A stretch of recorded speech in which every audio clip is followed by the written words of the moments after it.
importance of the male genitalia, black male genitalia, as being viewed as that which can cause white genetic annihilation, we will understand the importance of the gun. Police officers.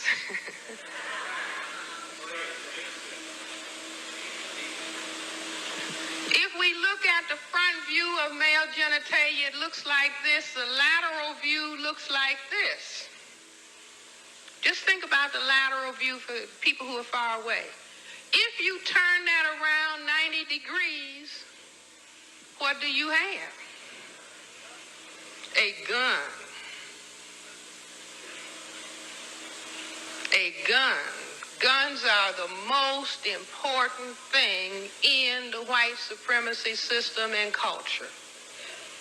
Because the white brain computer says he has weapon, can annihilate me. Must create weapon, can do same thing. You see? In other words, the white genetic material is recessive. It cannot cause black genetic annihilation. But the white brain computer came up with gun. Can make gun. And what do they call the gun? The great equalizer.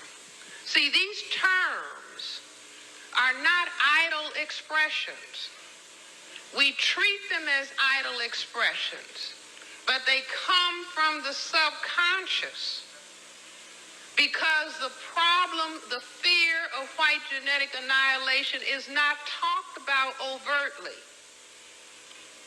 In other words, you don't hear big discussions on TV, we are genetic recessive and we're afraid of white genetic annihilation. You don't hear that being discussed. You just hear everybody needs a gun.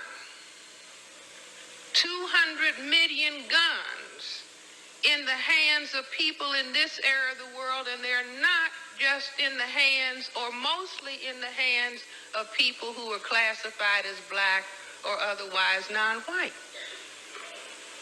So the great equalizer, and from that awareness comes the term justifiable homicide. Justifiable homicide, somebody might say, well, the definition of that is when you have to shoot somebody. The term comes from people who are in uniform in the white supremacy system and culture, who classify themselves as white, who see a black man and say, I thought he had a weapon. He does.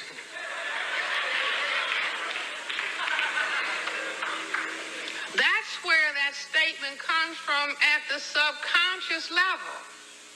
I thought he had a weapon. And then they will say, I thought he had a knife. Or I thought he had a gun. But it comes from the deeper subconscious fear of genetic annihilation. There's no history, as far as I know, of black males in uniform killing white men and saying, I thought he had a weapon.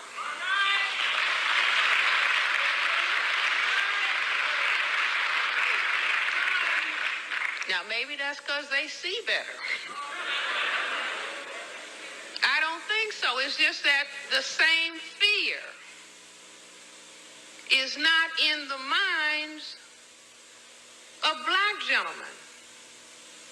It is a fear that is resident in this particular power system and structure.